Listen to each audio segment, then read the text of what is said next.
Grupo Horizonte, expertos inmobiliarios. Ofrecemos el mejor servicio para la venta o alquiler de tu propiedad. Conseguimos la mayor rentabilidad de las propiedades de nuestros clientes con el menor riesgo posible, con un servicio inmobiliario profesional y personalizado para cada inmueble. Incluimos servicio de abogacía para resolver todas tus cuestiones legales con total confianza. Grupo Horizonte, Inmobiliaria y Abogados. Grupo Horizonte patrocina el debate.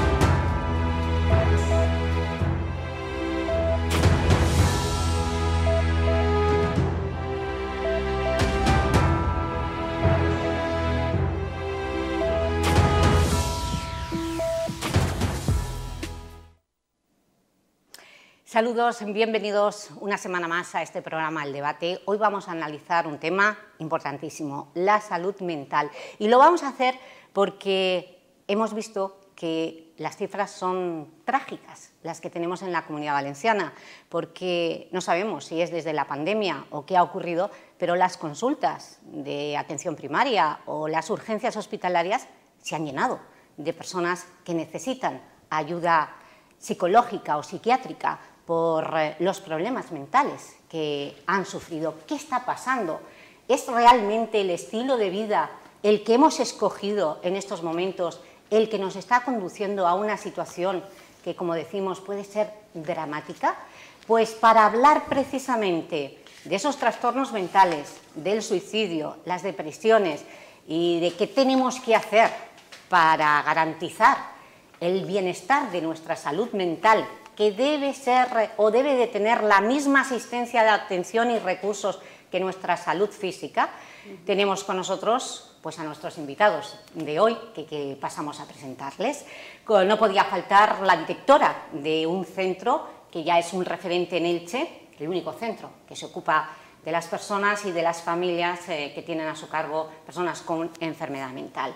Ella es la directora de ASFEME. Muy buenos días, bienvenida a nuestro programa El Debate, Noelia Aznar, directora de ASFEME, esta asociación de la provincia. Le acompaña también la trabajadora social de ASFEME, Mari Carmen Robles. Bienvenida al programa El Debate. Y como profesionales hemos querido traer a la catedrática de Psicología de la Universidad Miguel Hernández y miembro del Centro de Investigación de la Infancia de esta universidad, Mireia Orgilés. Bienvenida, Mireia. Muchas gracias. Gracias por hacernos ese hueco en tu agenda, apretadísima, porque estáis ya emprendiendo precisamente una investigación para abordar este asunto en la infancia y en la adolescencia. Y ya avanzasteis el pasado mes aquí en Elche en una jornada, algunos datos que veremos en el siguiente reportaje. Y por último, no podía faltar tampoco un representante de la Consellería de Sanidad. No es político, él es profesional, es psiquiatra del Hospital de San Juan y la persona que Carlos Mazón, el presidente del Gobierno, ha escogido para poner en marcha el plan de salud mental que anunciaron también hace escasas semanas, porque el problema lo tienen sobre la mesa. Las cifras son muy preocupantes y por eso se ha creado una oficina de salud mental cuyo director es Bartolomé Pérez. Bienvenido. Muchísimas gracias. A este programa sobre la salud mental. Esperemos que nos puedan dar todas las claves y sobre todo que nos puedan poner sobre la mesa un futuro pues más halagüeño para cuidar de esa salud emocional, sentimental o como podamos llamarla, de nuestra psiquis, para que no tengamos pues, esas estadísticas tan negras como las que tenemos en estos momentos y que ustedes van a comprobar en el siguiente reportaje. La salud mental ha sido el hermano pobre del sistema nacional sanitario. La pandemia agudizó el problema y en la era post-COVID los casos siguen llenando las consultas y urgencias hospitalarias. La Comunidad Valenciana es la que registra la mayor prevalencia de trastornos mentales, un 25,1% según los datos del Ministerio de Sanidad. Además, el riesgo de mala salud mental en mujeres asciende al 42,3% y al 11% en niños y niñas menores de 15 años. Asimismo, se trata de la segunda autonomía con mayor tasa de casos atendidos en atención primaria, con intentos de suicidio y la primera en el consumo de alcohol y cannabis. Entre la población de 12 a 16 años, la Comunidad Valenciana también lidera el consumo de tranquilizantes. Ocupa la segunda posición en consumo de cannabis y la tercera en uso compulsivo de Internet. La Comunidad Valenciana es una de las 3 autonomías con peor dotación de recursos asistenciales de salud mental, la tercera con peor formación en especialistas por habitantes y la de menor promedio de escolares participantes en programas de prevención, 10 veces inferior a la media nacional. Pero la cifra más trágica es que el suicidio es en España la primera causa de muerte externa. Además, el Centro de Investigación de la Infancia de la UMH avanza que el 35% de los trastornos mentales aparecen antes de los 14 años y la mayoría no se detectan a tiempo, lo que acarrea que los menores presenten problemas psicológicos graves que arrastran en su vida adulta. Para revertir esta situación, el Consell ha presentado el Plan Valenciano de Salud Mental y el presidente Carlos Mazón anunció que en esta legislatura va a destinar 724 millones de euros, el mayor presupuesto de la historia, para garantizar la salud mental de los valencianos y combatir los trastornos y adicciones. El plan arranca con 40,8 millones de euros que se suman a los 110 presupuestados en el presente ejercicio. Bien, pues esta es la situación en cifras, pero queremos saber el diagnóstico actual. Bartolomé Pérez, ¿lo tienen? ¿La Comunidad Valenciana está tan mal? ¿Tan mal estamos? Los datos que habéis aportado los he escrito yo directamente de puño y letra. Lo increíble es que son datos que, como bien decía el reportaje, son del Ministerio de Sanidad, nunca se hubieran comunicado. O sea, no son datos nuevos, no son datos... Nosotros siempre trabajamos con datos externos para que no digan, ¿no? Es una costumbre mía trabajar así. Claro, ¿la situación cuál es? Es un desastre. No voy a decir caótica, ya lo dije un día, pero no. No caótica no, porque hay solución. Ahora es un absoluto desastre. Somos la comunidad, y repito, con esos datos del Ministerio, con mayor prevalencia de trastornos psiquiátricos, somos la penúltima según el tipo de recursos, una incongruencia que no tiene mucha lógica. Yo creo que hay un dato, y dado que citabas el estudio de Mireia, hay un dato que a mí me preocupa. Si tanto nos preocupa la infancia, que me expliquen cómo podemos tener 20 camas de infancia en toda la Comunidad Valenciana. La realidad. Es un punto. A partir de ahí, hospitales de día tenemos, ¿no? Esa es la realidad, más algún problema, digamos, legal con la formación, ¿no? Ahora, como decía, ya no lo veo caótico. Bueno, está en poco tiempo. El plan de salud mental lo avanzaron hace meses, ¿no? Sí, pero el dinero iba por delante. El dinero ya está consignado. Esto no son declaraciones de intenciones. No. El plan, la oficina está en marcha. ¿Y qué están haciendo? Pues matarnos a trabajar haciendo pliegos, haciendo estudios, sacando todo lo que hay. La gente no piensa que esto se hace en 2 días. Ahora, que en Navidad... Yo hace unos meses dije, no sé si el turrón me lo como en mi casa, en Alicante o en Valencia. Me lo comí en mi casa y en Valencia. El turrón que viene digo lo mismo, pero creo que me lo voy a comer en Valencia. ¿Qué quiero decir con esto? Que sí, que va a haber cambio. Ahora, efectivamente, esto es para trabajar muchos años, pero muchos años, y aprovechar, es muy triste, pero aprovechar esa ventana de oportunidad que nos da la desgracia. Y que no se olvide, que no se olvide. Enseguida que no pase, hablará Noelia y Mari Carmen Robles de ello, de ese desastre que acaba de poner en la mesa, y además Mireia. Bartolomé ha dicho que las cifras que hemos dado en el reportaje son suyas, sacadas del Ministerio de Sanidad. Mireia, usted también están realizando estudios. Las cifras también son trágicas. Las cifras son, desde luego, alarmantes y, sobre todo, bueno, lo que más nos llama la atención es la cantidad de problemas psicológicos que hay a una edad muy temprana, ¿no? La mayoría de los problemas empiezan cuando el niño es pequeño, es decir, que está en nuestra mano poder prevenir, detectar a tiempo y evitar que se cronifiquen, porque el problema que tenemos es que cuando llegan los pacientes a consulta muchas veces llegamos tarde. Se podía haber evitado ese sufrimiento de tantos años simplemente detectando a tiempo cuando son pequeños, dándoles habilidades socioemocionales, recursos, es decir, yo creo que sí que son cifras alarmantes, pero también, bueno, coincido con Bartolomé en que yo creo que se pueden hacer muchas cosas y es el momento. Mireia lo ha dicho, ustedes han detectado que llegan tarde a la consulta. Cuando no se detecta de forma precoz o a tiempo cualquier problema mental, ¿qué acarrea para ese niño o ese adolescente en su vida adulta? ¿De qué estamos hablando? ¿De qué consecuencias o de qué factura es la que estamos pagando? Pues hablamos de unas repercusiones muy grandes en todas las facetas de su vida, porque simplemente a lo mejor una falta de regulación emocional, mala gestión de las emociones, que eso es muy fácilmente, se puede aprender muy fácilmente, eso acaba pues con trastornos emocionales graves, depresión grave, es decir, problemas que se han cronificado, que llevan mucho tiempo, que luego los tratamientos cuestan de que funcionen, porque llevan muchísimo tiempo, y luego, por supuesto, repercusiones en todos los ámbitos de la vida. A nivel familiar, los padres y las familias sufren mucho, por ejemplo, ¿no?, cuando tienen un paciente al lado con un problema de esa forma, ¿no?, sobre todo cuando es un niño o un adolescente, a nivel escolar. Luego también el coste que supone, creo yo, a nivel farmacológico para el sistema sanitario, ¿no?, cuando a nivel preventivo, quizá, cuando se detecta a tiempo, pues yo creo que ahí la relación, los beneficios que tiene prevenir con el coste que supone es mucho mejor.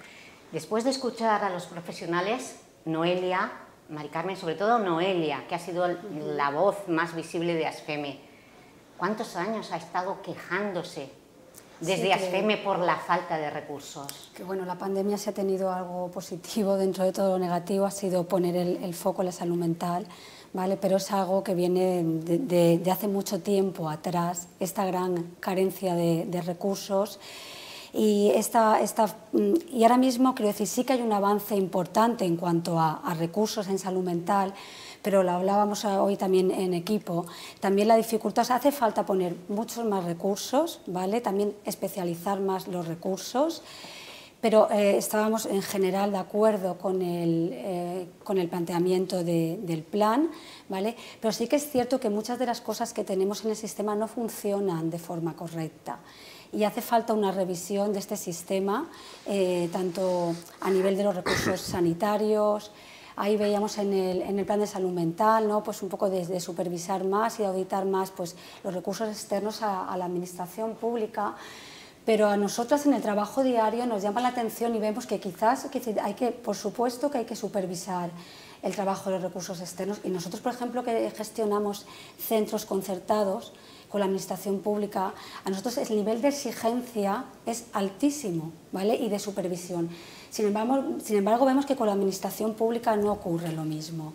Entonces, ahí hace falta una supervisión importante, sobre todo también del funcionamiento, del trabajo, de la formación de los profesionales, de los protocolos, la calidad. A nosotros se nos exige una calidad, se nos exige unos protocolos, se nos hacen inspecciones de todas las áreas anuales. Quiero decir, un plan de igualdad, el tema de la confidencialidad, que por ejemplo se salta tantísimo en la administración pública. Y no hace falta no solo verlo en salud mental, cualquiera podemos ir al hospital y a mí se me ha dado un alta y un diagnóstico delante de 5 pacientes más, o se me ha hecho la historia clínica delante de otras personas. Es decir, y en salud mental esto se agrava mucho más y vemos a veces una vulneración de los derechos de las personas con enfermedad mental, una vulneración grave de los derechos. Entonces, hacen falta mucho más recursos, hacen falta más plazas. Nosotros cuando hablabais, lo único hay un poco de cuando decíais, pues incrementar en un porcentaje, por ejemplo, en los hospitales de día o incrementar. Yo también observo, durante tantos años he venido observando que no tiene que depende por ejemplo, de un ayuntamiento, que sea un ayuntamiento con mayor iniciativa, o de profesionales con más inquietud o más reivindicativos, o que haya una entidad como la nuestra, que tiene una labor importante a nivel reivindicativo, porque, por ejemplo, nosotros en el área social, los recursos que hay especializados en salud mental lo hemos promovido la entidad desde 1994. Entonces, esto es una obligación de la administración pública y no depende de iniciativa ni de reivindicación de personas, sino tanta población tenemos, ¿cuánto nos corresponde por ratio? Bueno, pues o sea, es que no estamos hay que ir más escuchando allá. a Noelia Hernán y parece que sobre estas asociaciones sociosanitarias ha recaído el peso del desastre que nos han dejado en cuanto a la atención de la salud mental. Mari Carmen, quería darte la palabra porque tú estás con los usuarios, tú estás con esos adultos que llegan cuando, lo que ha dicho Mireia es cierto, muchos de los adultos que estás tratándolos, si los hubieran detectado antes, no tendrían esos trastornos como están ahora en su edad adulta. ¿Qué estás viendo? ¿Qué diagnóstico nos puedes dar de estos últimos años? Pues bien, a veces sí que es cierto que en el tema de salud mental, pues el llegar por iniciativa propia muchas veces a dar el paso de ir al médico, de ir al psiquiatra, ¿no?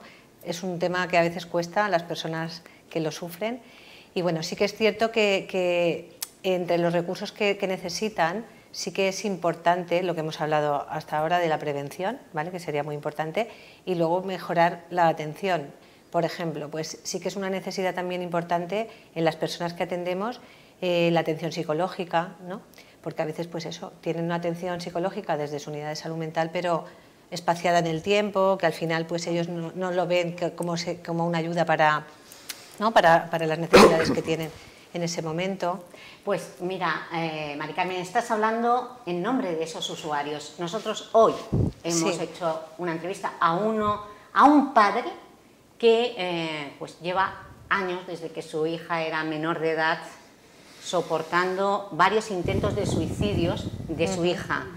Y esta ha sido pues un poco la llamada de angustia de este padre, que ha querido ponerse en contacto con nosotros, a sabiendas de que íbamos a hacer este programa, para dejar su testimonio. Vamos a dejarlo porque nos dará algunas pistas de lo que supongo que la administración, los profesionales tienen que hacer para prevenir, porque se pueden prevenir los suicidios o los trastornos mentales. Esta es la pregunta. Vamos con el testimonio de este padre. Pues ella empezó durante la adolescencia, empezó ya pues en el colegio, en el instituto, pues lo que pasa hoy día, el bullying, el mofarse de uno, de otro. Hay personas que lo llevan bien y hay otras que no lo llevan. Ella no lo lleva bien, por cierto, no lo ha llevado nunca bien. Ella le ha costado mucho expresarse y hablarse, o sea, ofrecerse algún tipo de ayuda o a los padres. Hay chiquitos que hoy día pues solo callan y no te cuentan nada. Hay muchos así. Llenándose muchos años, porque de la misma rabia e impotencia o de sentirse así, pues se autolesiona y se siente bien. Fíjate hasta qué punto. Se siente bien. Es muy fuerte ver como una hija tuya tiene todo el cuerpo dañado, de heridas, y ya porque ya lo lleva, pero verlo es una cosa que te marca para toda la vida. Pero luego llega la conclusión en que llegas al hospital y allí estás esperando, ves a tu hijo que está en la circunstancia que está, con sus cortes. Bueno, te puedo contar miles de casos en caso de mi hija, pero llegamos a las circunstancias. Necesitamos ese apoyo, más atención hacia los padres y hacia los hijos, porque hoy día la sociedad como está, no vemos que avancemos. Necesitamos esa ayuda psicológica, de verdad, porque incluso a mí mismo a veces me hace falta. Cuesta muchísimo con un psicólogo, y si no hay, tienes que ir de paga, y de paga todo el mundo no puede permitirse un psicólogo de paga. ¿Lo resume? ¿Este testimonio resume lo que está pasando? ¿Quién quiere hablar? Mireia. No, desde luego pues es un caso de sufrimiento de toda una familia, y todo lo que se dice ahí pues es verdad que pone muy bien el foco en lo que estamos viviendo. Por un lado, los problemas de autolesiones, ¿no? Que esos son problemas de regulación emocional, no sabes gestionar tu dolor emocional, tus síntomas emocionales, y acabas haciéndote dolor físico. Entonces, ¿por qué? Porque eso te calma, ¿no? Reduce la ansiedad, aunque solo momentáneamente. ¿Qué problema tenemos ahí también? Bueno, las redes sociales, que es otro de los problemas, porque cuando le preguntamos a las adolescentes dónde han copiado eso, dónde lo han visto, te dicen que en un vídeo de Instagram.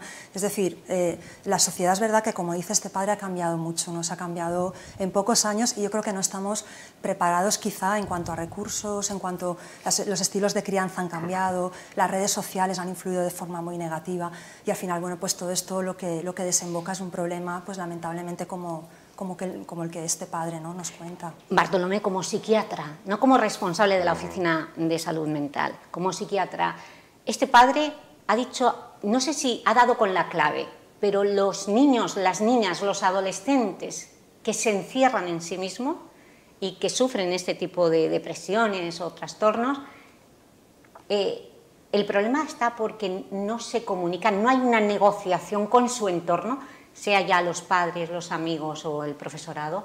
¿Qué clave hay detrás de un niño o de un adolescente que realiza, que se autolesiona? Me pides que separe el concepto de psiquiatra responsable de salud mental. No puedo claro, hacerlo por lo siguiente, que detrás, evidentemente, esa falta de comunicación y esa falta de ayuda. No puedo separarlo porque la ventaja de no ser político o de no tener un cargo y poder hablar claro, porque ese padre ha descrito muy bien, ha descrito el bullying en el colegio. Generalmente el que sufre el bullying lo tiran fuera y dejan al otro en el colegio. Entonces, ¿eso lo estáis viendo vosotros? No, perdón, eso pasa en este país. O sea, no hay ninguna novedad, todo el mundo lo sabe. Educación me consta que quiere cambiar ese tema. Eso pasa. No sé cómo me sentiría yo si me están acosando y encima soy expulsado. La cuestión no es si... Es que no tengo dónde acudir, que me escuchan. No, el problema es por qué me hacen pasar este estrés. Esa es la realidad. Entonces, eso, cierto. La carencia, y lo comentaba también Mireia, Noelia, de intervención dentro de la escuela. Nos dejamos ya de campañitas, nos dejamos ya de programas sin ninguna evidencia científica, nos dejamos ya de hacer un taller para nene, no te suicides que es malo, en Valencia. ¿Empezamos a trabajar en serio o queremos seguir haciendo fiestas? Porque esa es la realidad. Entonces, este padre ha escrito perfectamente. El problema es que no describe solo su caso, lo triste. Describe miles de casos, y como comentabais antes, que a veces van y a veces callan. Tenemos un hándicap muy importante, la pandemia. Yo creo que la gente citó la pandemia como un momento de problema agudo que ya está. No. La pandemia, mira, nosotros podemos aprender matemáticas, lo que no aprendimos en 2 años, pues quizás en un año intensivo. La relación entre los niños también me preocupa. Estos niños que han perdido un momento crucial que no es aprender matemáticas, ¿cómo va a ser dentro de X años? Las tasas, si quieren hablar de suicidio, hablemos de las tasas, porque va a seguir subiendo. Porque va a seguir subiendo por ese hándicap que hay.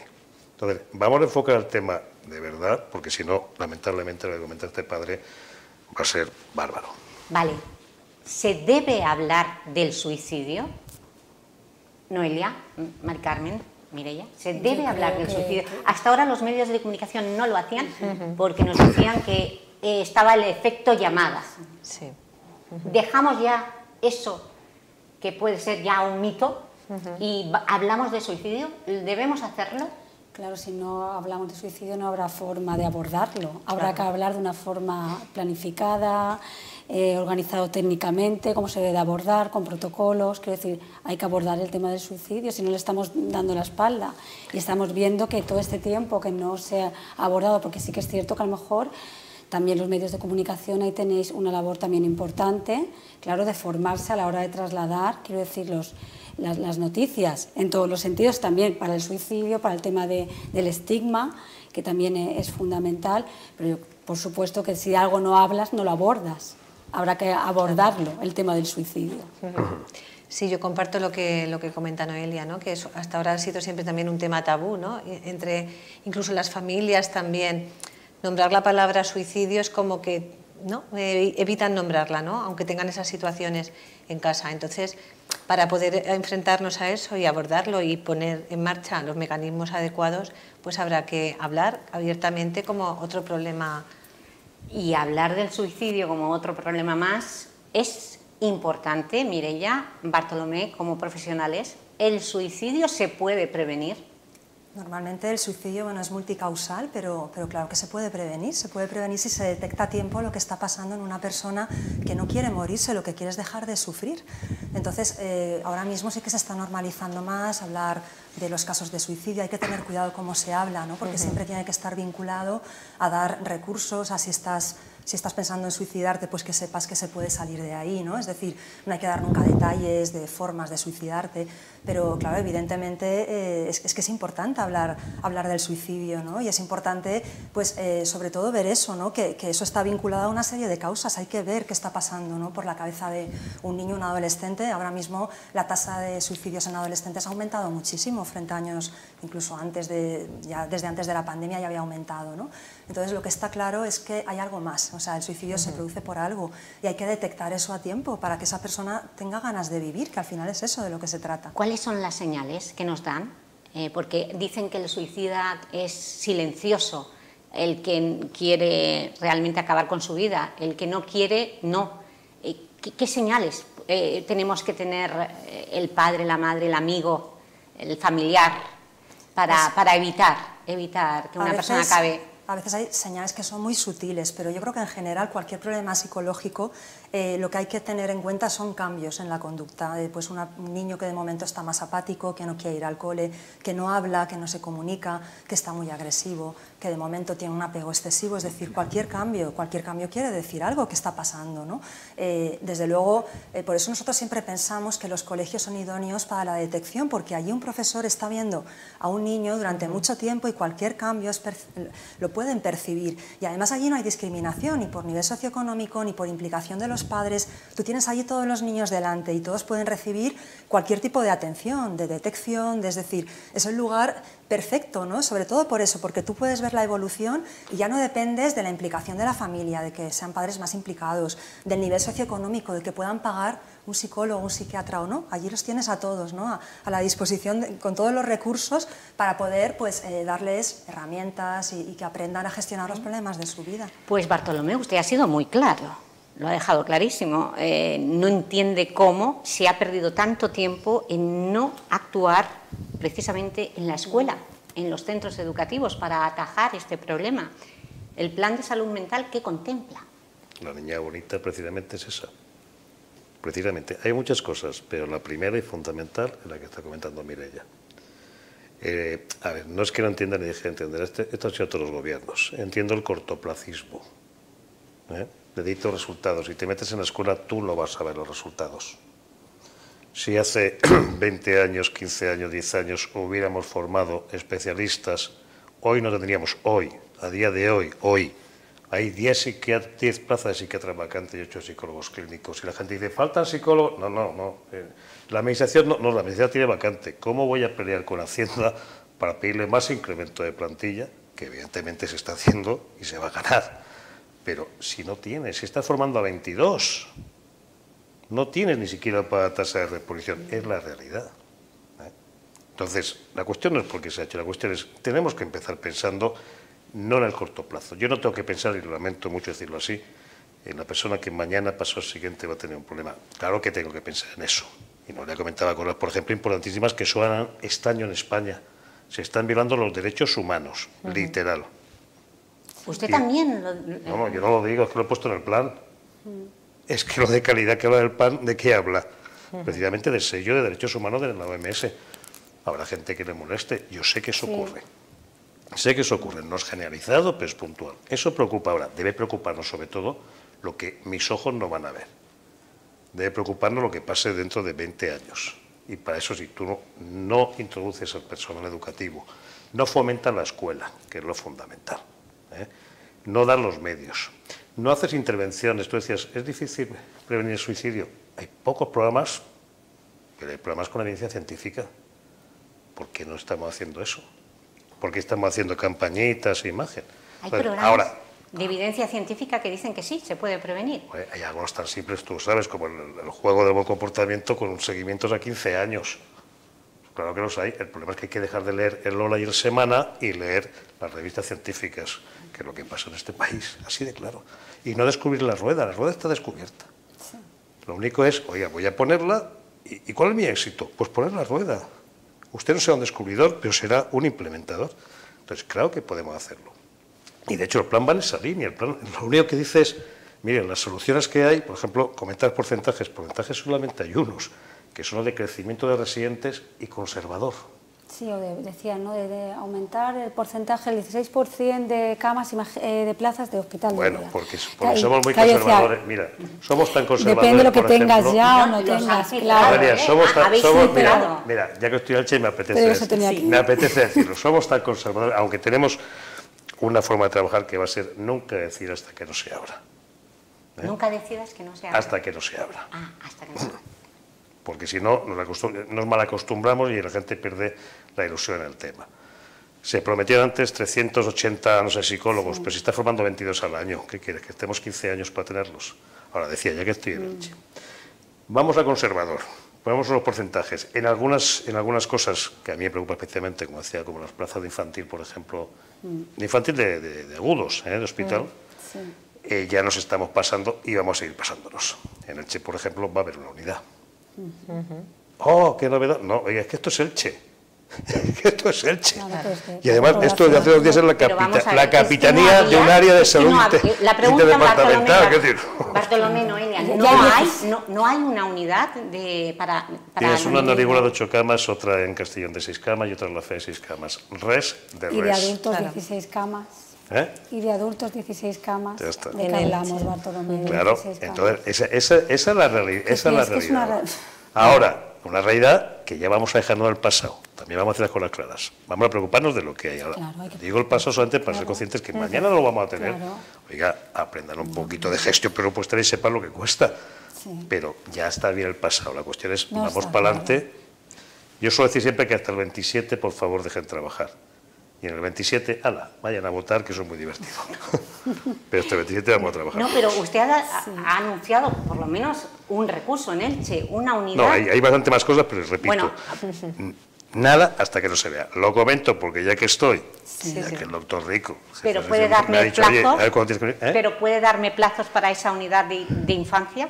En los plazos que se pueda de ver de que vea la ampliación. No llevo, esto es como IKEA, podemos comprar muebles pero no metros cuadrados.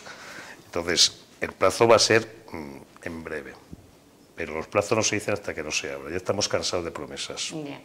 Y no seremos nosotros los que prometamos. Pero en el Hospital General, en el Vinalopó... No, en el general de Elche. Claro. Bueno.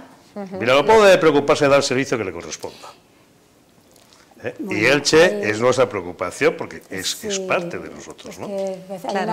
Hay una discriminación ahí importante entre el ciudadano que vive en un lugar y un ciudadano que vive en otro. Claro. Hay una desigualdad, ¿no? Y lo vemos en el día a día con las personas a las que atendemos, dependiendo de qué hablan. Del lugar. Sí, vamos a concretar porque pues explíquelo. Que es importante. Bueno, pues a veces sí que hay dificultades, por ejemplo, ha habido ingresos hospitalarios que muchos se han realizado fuera en Torrevieja.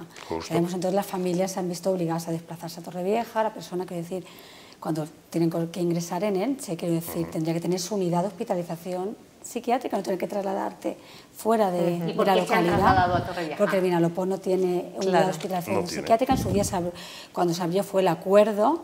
Pero bueno, ahí pues ya sabemos que hay otras cosas, otra serie de cuestiones que intervienen para que al final se hagan desplazamientos. Nosotros siempre a las familias les hemos dicho, vosotros tenéis que exigir que tenéis que ingresar aquí en Elche. Pero bueno, ¿qué ocurre con las plazas sanitarias y ocurre con las plazas residenciales?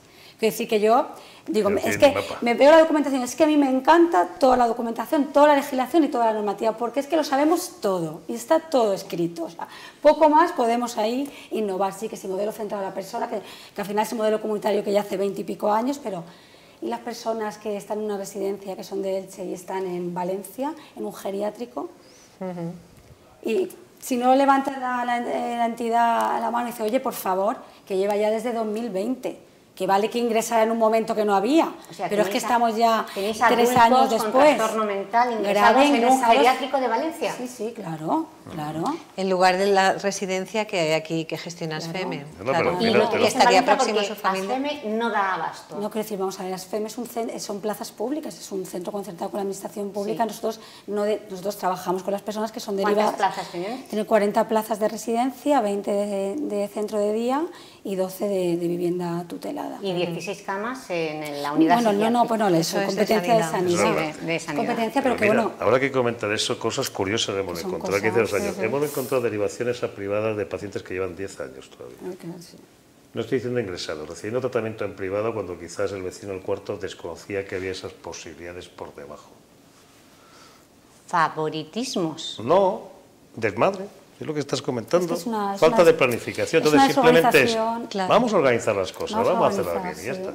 Vamos a organizar porque lo que tenemos es que tampoco está bien organizado. O sea, Elche, por ejemplo, decías plazos. ¿Quieres plazos? Sí, pues mira, plazos. Hay un hospital de adultos con 8 plazas. ¿Qué hacemos con 8 plazas? Bueno, pues en el paquete va uno de, si no me confundo, de 25 plazas de día de adultos, otro va de infancia y adolescencia, esto va en un concurso que saldrá a final de año, con lo cual tiene que entrar antes del 1 de marzo. ¿Por qué antes del 1 de marzo? Porque algunos habían olvidado que si no cumplíamos una orden del Ministerio de Presidencia, nos quedamos sin residentes. Cuando digo sin residentes significa que excepto Castellón, el Hospital de Castellón, todo lo demás, Elche, La Fe, Clínico, San Juan, el que queramos, se quedaba sin psiquiatras de residentes, sin psicólogos y sin enfermeros. Pero eso no va a pasar. Porque no habían caído que había unos criterios que había que hacer. Pero eso no va a pasar. Han caído ustedes, han hecho los criterios. No, evidentemente, esa es la prioridad número uno. Pues ahí sí que te puedo decir plazos porque es o lo haces o seca el sistema. Es una vuelta de hoja. Eso es lo primero de todo. Tienes que hacerlo. Con lo que en 2024 empieza la tramitación para conseguir contratar a más personal especializado. Vamos con la empresa privada y lo decimos claramente sin ningún tapujo. Hay que exprimir lo que tenemos de medios y además ahí sí que lo aceptamos. Nosotros sabemos gestionar. Ya estuvimos hace años el conseller y algunos más. Pero necesitamos urgentemente. Nosotros no vamos a tener todo ese personal si no tira de empresa privada, pero de forma regulada. De forma que a eso me hacía referencia en el plan con el tema del control. No esto que estamos viendo de unas derivaciones, de patologías, de banalización, que es otra cosa. Estamos para atender personas que tengan una enfermedad mental. No personas que me he levantado con el pie izquierdo. Seamos serios todos los ciudadanos, que esto es muy serio. Una persona que llega a suicidio, esa persona está sufriendo. Y a veces estamos esperando en me encuentro mal. No. Vamos a gastar los recursos de que le hace falta. Vamos a ordenar. Si solamente con ordenar las cosas, ¿verdad? No le cambia mucho no, ya. Solo con ordenar, fíjate. Hoy ya, o sea, luego ya además creces, pero solo ordenar, ¿verdad? Ya mejoraríamos mucho. Claro, lo que has con la coherencia antes, de los que saben. De mejorar lo que ya hay, ¿no? También de mejorar lo que ya está, pues también intentar mejorarlo y que funcione. Sí, por ejemplo, el velar también por la continuidad de cuidados de las personas. Quiero decir, ahí también servicios sociales también tienen una responsabilidad en ese sentido. Hay reto encima de la mesa, y perdóname que salte así, pero vamos a ver, un niño con un trastorno autista. Yo digo que en gestión hace falta más baloncesto. En el básquet, el base está leyendo la jugada, y hay que leerla. Si tengo un hijo autista, no me vale que usted me diga qué va a hacer mañana, pasado o siguiente con mi hijo. De algún modo me tiene que proyectar todo lo que hay por delante. No vale hablar de protocolos y coordinarse, sino realmente que yo tenga tranquilidad como padre de que mi hijo cuando pase cierta edad pues tendrá otro tratamiento que viene efectivamente, lo que nos dice, una continuidad. No hablamos de gripe, siendo puñeterita la gripe, hablamos de cosas serias. Pero si un chaval, una persona ya de cierta edad se diagnostica una esquizofrenia, hay que saber que al final va a llegar un deterioro. Tenemos que estar leyendo la jugada y ya coordinando todo lo que va a pasar. Pero no solamente lo que decimos. No haciendo acciones aisladas. Hacemos cosas aisladas. Y la persona se cae del sistema y si no tiene una familia que da la voz de alarma o ocurre algo a nivel social alarmante, es decir, no se hace nada con las personas, no se trabaja de forma coordinada, no se hace un seguimiento de las personas, a veces se trabaja de forma segmentada. Trabajo en una unidad familiar que hay una persona con problema de salud mental, con una enfermedad mental, y que hay menores y tal, y intervengo con los menores, no intervengo con la persona, con la madre que tiene enfermedad mental, eso interviene salud mental, quiero decir, es algo que dices tú, pero vamos a ver esto, quiero decir, vamos a trabajar de forma coordinada, organizada, quiero decir, con todo el sistema familiar, vamos a velar por la continuidad de cuidados, o sea, que haces un trabajo de rehabilitación con una persona y a veces te viene de la calle y termina en la calle. Y como decía una compañera que me decía, es que se me ha caído el alma al suelo, que me encontré a esta persona en el cajero, una persona que entró de un cajero, vamos, y con un trabajo, pues imagínate, para que esa persona sea alta en una residencia y que al final vuelva a un cajero. A dormir en un cajero. A dormir, estoy haciendo un cajero. Claro, es que la imagen del cajero. Porque como fue, me decía ella impactada, decir, a la calle, ¿qué hacemos para velar por que al final esa persona se pierde. ¿Quién hace seguimiento de esa persona? Quiero decir, hablábamos hoy con otra compañera de la consellería, quiero decir, la historia social, o sea, como la bucasis social también. Quiero decir, que tengamos una persona asignada de referencia, es una enfermedad crónica. Si yo tengo una patología crónica, tener revisiones constantes, no voy un día y ya se olvidan de mí. Quiero decir que es lo que pasa, voy y tramito no sé qué, te lo doy y me olvido. Es que estoy sorprendida pero que algo tan sencillo como esto de un tratamiento, hacer un seguimiento de un tratamiento de una persona con trastorno mental, no exista. No existe. Lo que pasa es que ¿sabes lo peor de todo? Que las familias se han acostumbrado a ese sufrimiento. Se han acostumbrado ya y entonces es como ahí nadando contra corriente todo el tiempo. Pero es algo increíble, o sea...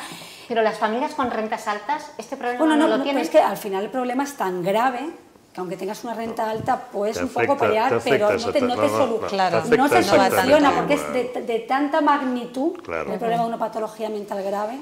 Pero fíjate, está poniendo el dedo en la llaga y para que no tengáis que disparar vosotros voy a disparar yo contra mi propia gente que digan que yo soy el malo de la película.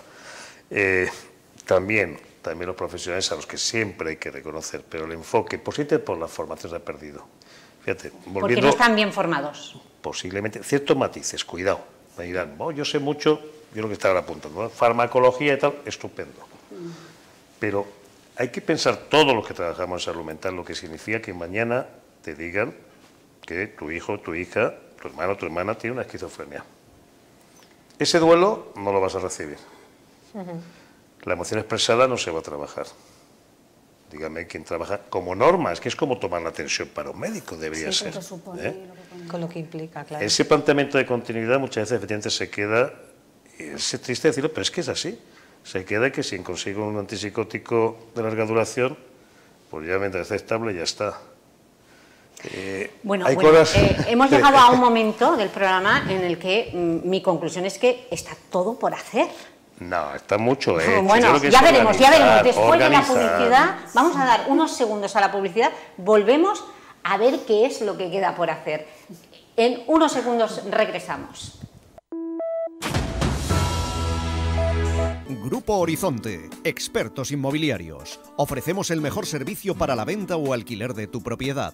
Conseguimos la mayor rentabilidad de las propiedades de nuestros clientes con el menor riesgo posible, con un servicio inmobiliario profesional y personalizado para cada inmueble. Incluimos servicio de abogacía para resolver todas tus cuestiones legales con total confianza. Grupo Horizonte, Inmobiliaria y Abogados.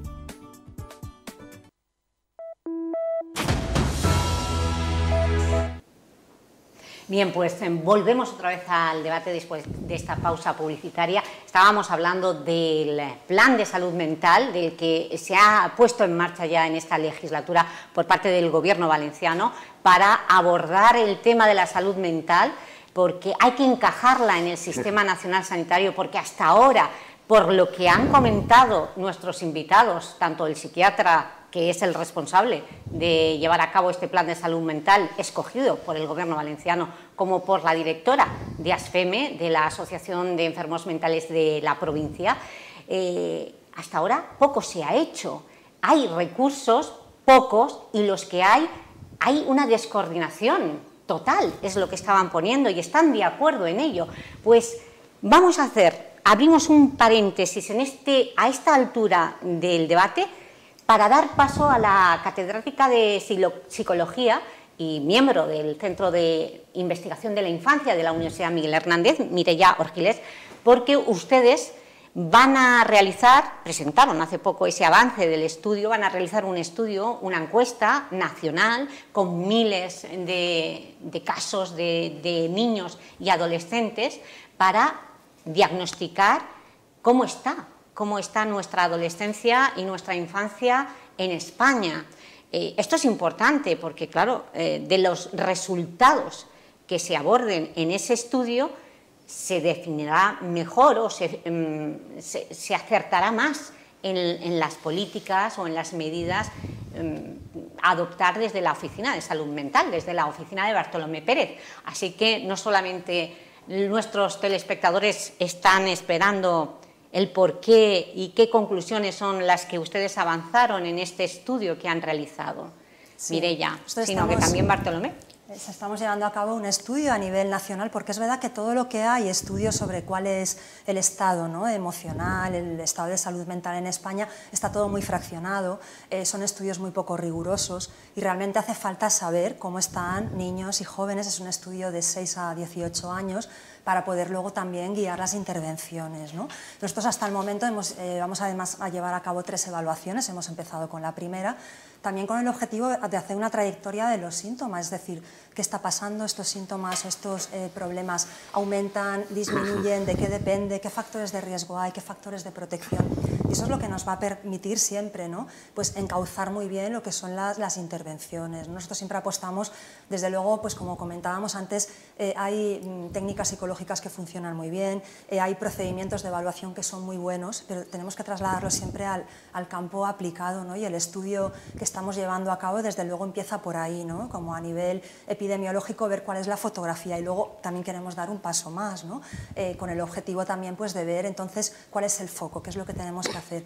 Precisamente esta semana hemos presentado una tesis doctoral aquí en la Universidad Miguel Hernández, donde se aplicaba un programa, que es un programa que dura 8 horas, 8 sesiones, que es un programa para tratar, ¿no? trastornos diagnosticados, porque se llevó a cabo en un hospital de Valencia, y hemos visto cómo se remiten los diagnósticos de depresión y de ansiedad en niños de 8 a 12 años en el 84%, es decir, el 84% de los niños después de únicamente 8 sesiones, 8 horas de intervención grupal, en grupos de 6 niños, dejan de tener ese diagnóstico, y la remisión es total a los 6 meses. Comento esto porque la idea, desde luego, desde el Centro de Investigación de la Infancia es eso, ¿no? Primero detectar, bueno, cuál es el problema y cuál es el problema real. Yo creo que los recursos económicos los tenemos que llevar a donde hace falta. Pues por lo que está diciendo, ¿cuáles son los trastornos más frecuentes de la adolescencia y la infancia? ¿Depresión, ansiedad y adicción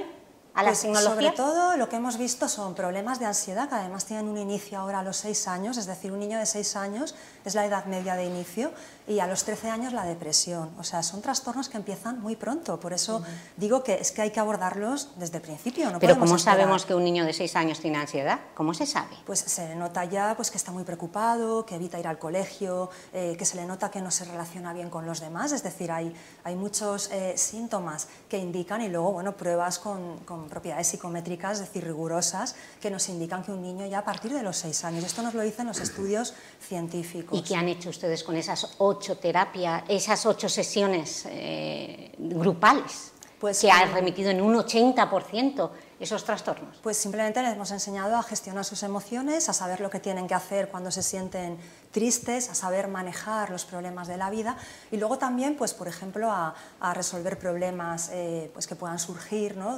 desde un punto de vista racional, a relacionarse bien con los demás, porque bueno, un factor muy protector de los problemas de salud mental es tener una red de apoyo social, es decir, tener amigos, ¿no? Y los niños, el problema que tenemos ahora es que no saben bien relacionarse. ¿Por qué? Porque han aprendido o están aprendiendo mediante WhatsApp, mediante las redes sociales, cuando eso es un aprendizaje que no tiene nada que ver con la vida real. Entonces hay mucho por hacer, pero yo creo que, bueno, estoy de acuerdo con Bartolomé, que hay muchos programas también para adicciones, para cualquier tipo de problema, que a veces se quedan ahí en un cajón y no se transfieren a la sociedad, y sin embargo se están aplicando otra serie de recursos que suponen una inversión de tiempo, de esfuerzo y de dinero muy grande, y que no sabemos si funcionan. Entonces, yo desde luego reivindico que tenemos que hacer caso a la ciencia, que es lo que nos va a indicar por dónde tenemos que ir. Por eso una de las patas del plan de salud mental es dar dinero a la investigación. ¿Bartolomé? ¿O cómo? No se me quedan los anillos. Ellos os guían en las intervenciones. No se me quedan los anillos por decir que no vamos a destacar en eso, habiéndolo no vamos a destacar. Y yo no vamos a destacar porque cuando tienes que comer pan, no vendas caviar. Vuelvo a decirlo. Ya. Vuelvo a decirlo claramente. Pero eso... no sé, Mireia, si le gustará que la haya comparado con el caviar. No, sí le va a gustar porque ellos han generado ya el pan y el caviar. Me explico.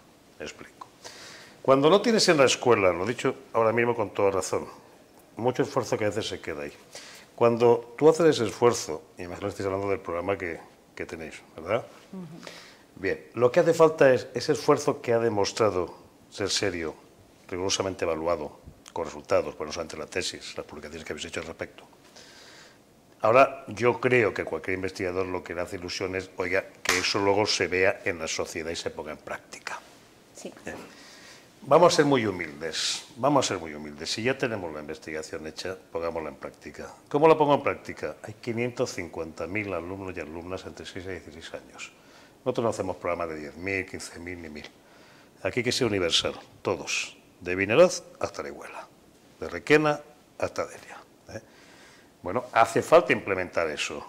Te decía antes que una de las niñas bonitas, me gusta llamarlo así, va a ser las unidades de detección precoz en las escuelas, que dependen de salud mental, no de las escuelas. No estoy hablando de psicólogos educativos, estoy hablando de psicólogos, en este caso generales sanitarios, que dependan de sanidad, de cada servicio de salud mental, entra en la escuela. Detectas, orientas, lo decías con mucha razón. O sea, es que el suicidio es lo último, es que ya ves que el niño tiene cosas, que ya pasa algo, pero no sabes dónde acudir. Lo va a tener ahí. ¿Y qué pasa cuando detectas? Ahí esos instrumentos son los que no van a servir. Y además con mucho orgullo, porque son además de mi tierra. Más claro, agua. Ese es el tema. A veces con la investigación, ya digo, no se me cansan ellos por decirlo, o sea, cuando estás en la cola, ¿qué van a hacer? Gastar millones en investigación. ¿Quedamos mejor así? Me parece muy bien, pero a mí me preocupa que está en la calle. Ahora, me preocupa que la investigación, y más en este caso, repito, la que sale de aquí con el motivo, pueda luego implementarse, porque para eso han hecho todo el trabajo. Esto es fundamental, es el inicio. Han puesto ustedes el foco en esas unidades de detección precoz. Y ahora sí que van este año. Eso es lo que le iba a preguntar. ¿Cuándo se puede? Pero llegan a la vez a todos los centros educativos de esta comunidad. Vamos a ver, no, repito, los programas piloto que se los coman otros. Aquí va de Vinaroz a Orihuela todo. Sin problema. O sea, tiene el mismo derecho uno que otro. Ya y está eso para 2024. Eso es personal propio de la Consejería de Sanidad para 2024, año en el que estamos, y es lo primero. Además, lo digo claramente, es lo primero. O sea, si hay ajustes y recortes, discúlpenme, se recortará todo. Eso es lo primero que va a salir con toda seguridad. Noelia, porque eso es lo que pone en práctica todo esto y lo que os interesa. Noelia, Mari Carmen, aprovechen que tenemos al responsable de la Oficina de Salud Mental para pedir también prioridades dentro de ese plan, porque es muy ambicioso. Bueno, Mari Carmen, Mari Carmen. Quizás Noelia. Venga, Noelia. Se me ha ido la voz. No, pues lo que hablaba anteriormente, que yo creo que hace falta hacer una evaluación de los recursos que tenemos, más allá de lo que podamos pedir entidades o a nivel... Evaluación de los recursos que tenemos. Sí, quiero decir, vamos a ver, eso es muy fácil, quiero decir, y los datos lo tenéis. Pero ya se habrá hecho, ¿no? La evaluación ya la tiene. Ya la tiene, implementar los recursos en base a esa evaluación que se ha hecho. Quiero decir, Elche, ¿cuántas camas de agudos necesita? Vale, de todos los recursos que hay. Hospital de día, Elche, ¿cuántas plazas tiene? ¿Cuántas plazas necesita? Claro, por población. Es decir, es que yo creo que está muy claro. Vamos más allá, quiero decir, profesionales, vamos a la base, en las unidades de salud mental, ¿cuántos profesionales tenemos de psiquiatría, de psicología, de trabajo social? ¿Cuántos profesionales por población? Si es que esto no... Quiero decir, es que es ¿y cuántos están? Porque en esa labor que es casi ya muy minuciosa hemos encontrado cosas curiosísimas. Jefes de salud mental que me dicen, no sabía que tenía esta plantilla, y estamos detectando profesionales pagados con cargo de salud mental en otras funciones. Y supervisar el trabajo que hacemos, por favor. En otras funciones. Supervisar yo. Muy importante. Sí. Nosotros somos supervisados, o sea, y yo me parece genial, quiero decir, me parece genial porque ese es lo que toca. Vamos a ver, tu crítica ha sido muy justa y oportuna, que ha dicho, no... también supervisen lo de lo público. Claro. No respeto, es decir, no, mira, nosotros enviamos una cosa tan sencilla, un documento cifrado, porque es nuestra obligación, cuando los datos más protegidos son los sanitarios, y te dice la compañera o el compañero de la administración, te dice, a mí no me envíes eso así, porque no pero así en general. Yo digo, ¿de qué me estás hablando? Quiero decir, me estás hablando de un correo con datos sanitarios que son protegidos. Si nosotros todo el mundo la administración se proteger. salta lo obligatorio, quiero decir, porque no la administración pública tiene inspecciones. Nosotros tenemos inspecciones todos los años. Todos los años, y se pasan y en todos los centros, y lo hacen genial, que de verdad que felicito aquí a la inspección de la Consellería. Se pasan todo un día entero en nuestros centros, auditando desde lo físico hasta toda la documentación, y luego nos convocan y nos vamos con una maleta de documentación. Es decir, ¿por qué no se hace eso con la administración pública? Mira el plan y lo tienes puesto. El plan que y te he dicho, ¿por qué no se hacía? Con la administración te he dicho, pública. ¿por qué no se hacía? Yo ya no voy a hablar de pasado, porque insisto, son tirios y troyanos. Todo el mundo ha pasado, ¿vale? Ahora, eso estoy contigo, hay que hacerlo. Quizá lo que primero hay que hacer es desarrollar una cultura de que se haga. O sea, no es un tema de mandar inspección, sino decir, vamos a ver. Tú has puesto un ejemplo que además yo he vivido en una persona próxima y duele mucho, lo has dicho con razón. Esta costumbre de, Pepito Gómez está en el hospital, sí, habitación no sé qué. Claro, pero si Pepito Gómez está en la planta de psiquiatría, Pepito Gómez ya lo han marcado, y en el despacho lo han tirado a la calle. ¿Por qué pasa? Eso pasa. Eso, Bartolomé, es leve al lado de cosas, no, ya, y yo las he vivido en primera, ahí como acompañante, y las he vivido y presenciado. Nos va a preocupar mucho, eso es muy leve al lado de cosas que ocurren, eso. y muy recientemente. Te digo, nos va a preocupar mucho que esas cosas... no es que se inspeccionen, sino que se eviten que se eviten, que se forme también, que por favor que se forme a los profesionales. Y que haya un protocolo de actuación. Hay muy pocos, y también que los trabajadores estén tenemos en unas muy pocos dignas, minutos, hay que cuidar todo, claro. Tenemos muy pocos minutos y me gustaría, ahora que estáis hablando de los usuarios, de las personas, de los pacientes con trastornos mentales, otra de las reivindicaciones que hacéis desde hace años es desestigmatizar a la persona con trastorno mental. ¿Se ha avanzado en este camino? En general, yo creo que cada vez hay más visibilidad sobre la enfermedad mental, sobre la salud mental, hablamos mucho más, ¿no? De hecho, estos espacios y otros muchos, y como decía antes Noelia, los medios de comunicación también tenéis ahí una labor importante, ¿no?, para dar visibilidad, y además que tenemos que seguir avanzando en ese sentido, porque sí, a día de hoy, en la experiencia de mi trabajo del día a día, sí que continúa habiendo estigma hacia la enfermedad mental. ¿Y discriminación? Sí, asociado al estigma, pues sí se dan esas situaciones, ¿no? Incluso a veces el propio autoestigma, ¿no?, de la persona que tiene profesional también. Claro. Una persona con esquizofrenia, con cualquier otro diagnóstico sobre trastornos mentales, ¿es una persona incapacitada para la sociedad? Para nada, claro, para nada. Eso es lo que vosotros queréis cambiar y estáis reforzando. Nosotros tenemos una figura que en el plan también la nombras. Nosotros hemos contratado la plantilla desde hace ya años, ¿vale? Una persona con enfermedad mental que ha pasado por un proceso de recuperación y está en nuestros servicios, en nuestros centros, y además de hacer las campañas que hace de sensibilización, que lleva muchas a cabo en los centros en educación secundaria y bachillerato, ¿vale? Aparte de esa labor que hace en primera persona, que creo que es lo que más llega al final al alumnado, ¿vale? Aparte de eso, está en nuestros centros valorando nuestro trabajo profesional. ¿Por qué consideráis vosotros que cuando una persona dice soy esquizofrénico, paranoide, produce rechazo social?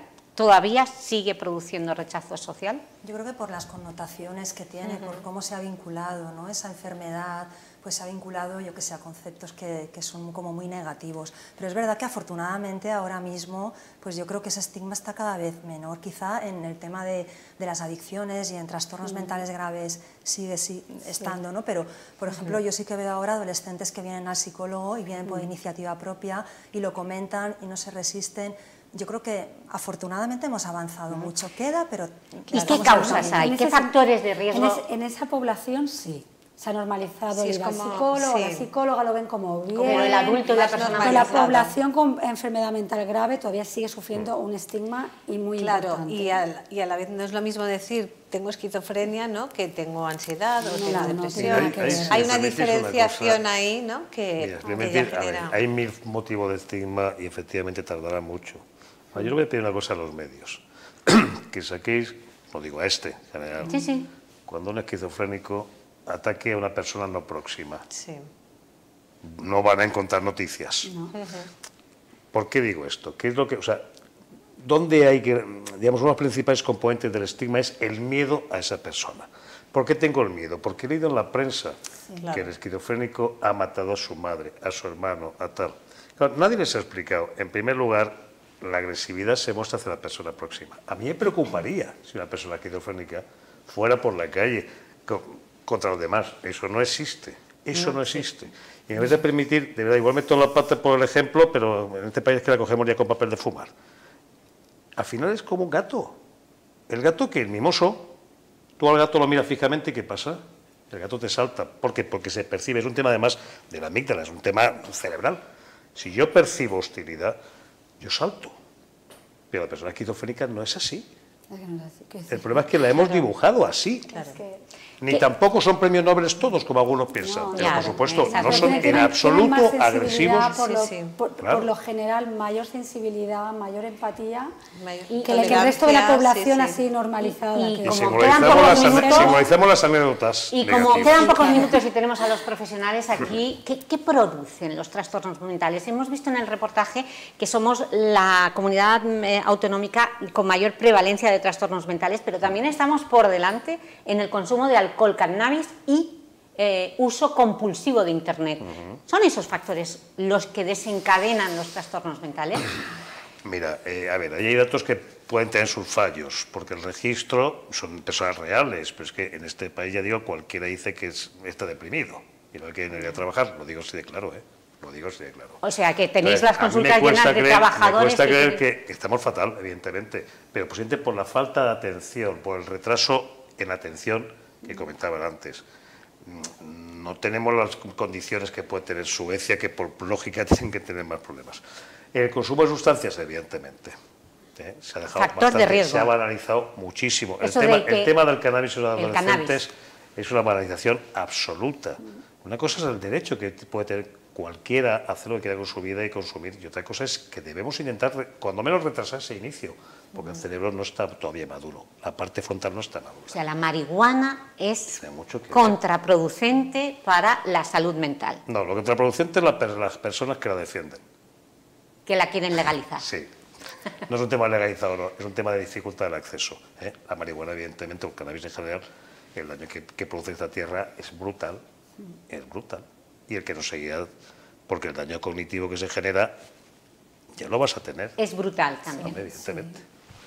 Sí. Y Mireia, tú estás de acuerdo, ¿no? El consumo de alcohol, cannabis. ¿Y qué hay del uso compulsivo de Internet, de las nuevas tecnologías? Pues eso también es un problema muy grande, ¿no? ¿Por qué? Pues porque ahora mismo estamos generando una inmediatez, ¿no? Tenemos ahora adolescentes y niños, preadolescentes, que necesitan el aquí y el ahora, ¿no? Porque es lo que se nos presenta en redes sociales. Es todo muy estimulante, todo muy cambiante, y les hemos acostumbrado a eso, ¿no? Con las redes sociales. Pues como no queda más tiempo, me gustaría terminar con consejos prácticos que puedan ayudar, por ejemplo, si nos están viendo una familia, un hermano, una madre, un padre, una abuela, un abuelo. ¿Cómo se negocia con un niño que sabes que puede desarrollar un trastorno mental y que ya está dando síntomas como los que has dicho, Mireia, de ansiedad, cambios, meterse en sí mismo, no relacionarse, no querer ir al cole? ¿Cómo se negocia ese bienestar de sus emociones? Bueno, ¿Cómo lo podemos hacer? Yo creo que más que negociar hay que buscar un profesional que le ayude desde el momento uno, o sea, desde el momento en que surja cualquier síntoma, algo que para un padre sea típico, un cambio en su hijo, es mejor consultar con un profesional, y a partir de ahí, quizá con una serie de pautas, el problema se va a solucionar. Y si no es así, si es algo más grave, ya pues se puede iniciar un tratamiento. Pero yo creo que hay que estar siempre muy pendientes de lo que observamos en ellos, y cualquier cambio en un niño, en un adolescente, eso siempre es una señal de alerta. Noelia Aznar, Mari Carmen Robles, como responsables de ASFEME, la directora, la trabajadora social. Para terminar, definidme este plan de salud mental de la Generalitat Valenciana que ha puesto ya en marcha, y su responsable, aquí lo tenemos, Bartolomé Pérez. Sí, como he dicho, definírmelo. O sea, se necesita este plan de salud mental, y después de escuchar las explicaciones de su responsable, por supuesto, claro, ¿hay esperanza para mejorar? Sí que hay esperanza, y pues eso también Bartolomé viene de un trabajo previo ya, que es conocedor de la materia, y sí que hay esperanza, y esperemos que se pueda ir implementando. Confiamos en que sí. Eso es. Mari Carmen, los usuarios, ¿qué piden cada vez que hablan contigo? ¿Qué piden? Bueno, pues depende luego de cada situación concreta, ¿no? Porque cada uno luego también pues tiene sus necesidades, y en función de las necesidades de cada uno pues se orienta al recurso que le puede favorecer o le puede venir bien. Pero bueno, ellos también piden pues eso, que se les entienda, que se les dé visibilidad, ¿no? Que participación, ¿no? Y que cada día yo creo que también se está fomentando más esa participación, ¿no? y el empoderamiento, que es una palabra que ahora utilizamos mucho, pero que es muy importante, pues que tengan ese papel activo y presente, ¿no? Que hasta años atrás han tenido siempre un papel muy secundario, ¿no? Y han sido más las familias las que han llevado la representación y la voz hacia ellos, pero cada vez creo que tienen un papel más activo y tenemos que fomentar todos también, pues eso, que participen, como ha comentado Noelia. En nuestro caso hay una compañera que es experta en salud mental y en el plan también recoge, ¿no?, la figura de la participación de las personas que tienen experiencia propia, o sea que eso hay que potenciarlo, yo creo.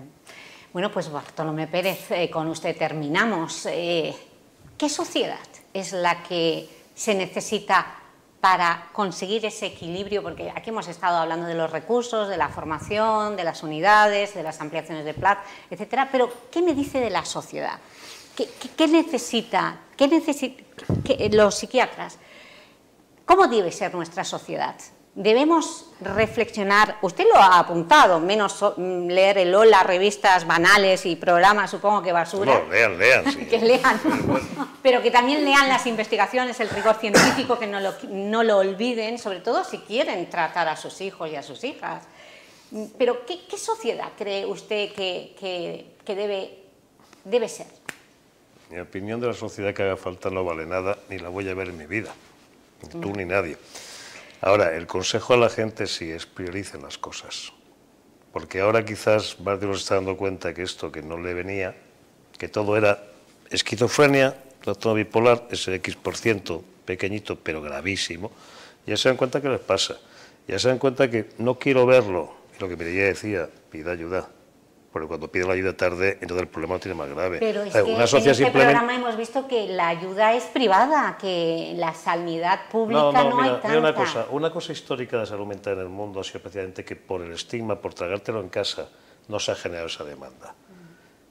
Entonces, una sociedad que priorice antes esto, fíjate que no voy a decir ninguna burrada, voy a decir algo que todo el mundo está de acuerdo, que el deporte y la cultura es fundamental. Pues miren, esto está por detrás, el deporte y la cultura de la salud mental. Y por supuesto no creo que quiten el deporte ni la cultura, pero prioricemos las cosas de verdad.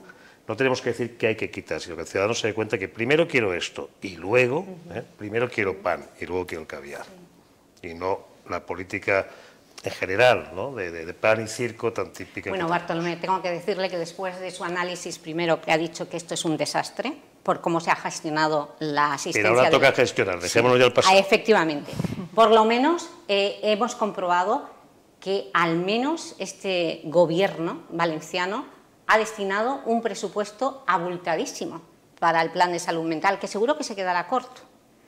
Pero yo creo que tiene que llegar un momento en que la salud física y la salud mental tengan el mismo presupuesto o el mismo reparto de recursos. Hay un porcentaje que se reclama siempre, que no puede ser todo, pero mucho más lo que hay.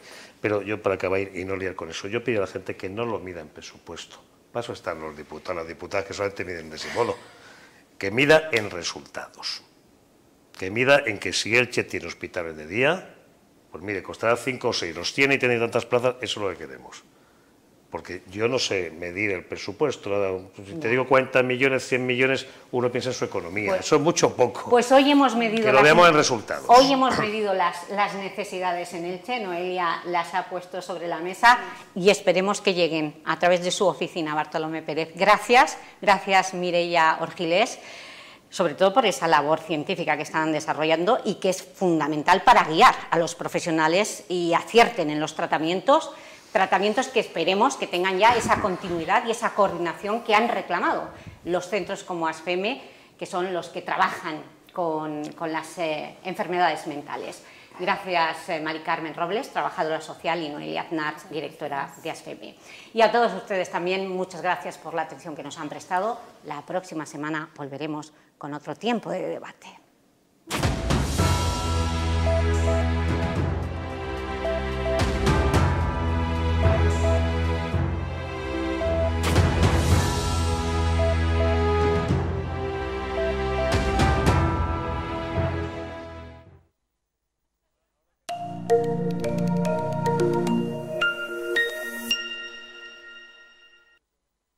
Grupo Horizonte patrocina el debate. Grupo Horizonte, expertos inmobiliarios. Ofrecemos el mejor servicio para la venta o alquiler de tu propiedad. Conseguimos la mayor rentabilidad de las propiedades de nuestros clientes con el menor riesgo posible, con un servicio inmobiliario profesional y personalizado para cada inmueble. Incluimos servicio de abogacía para resolver todas tus cuestiones legales con total confianza. Grupo Horizonte Inmobiliaria y Abogados.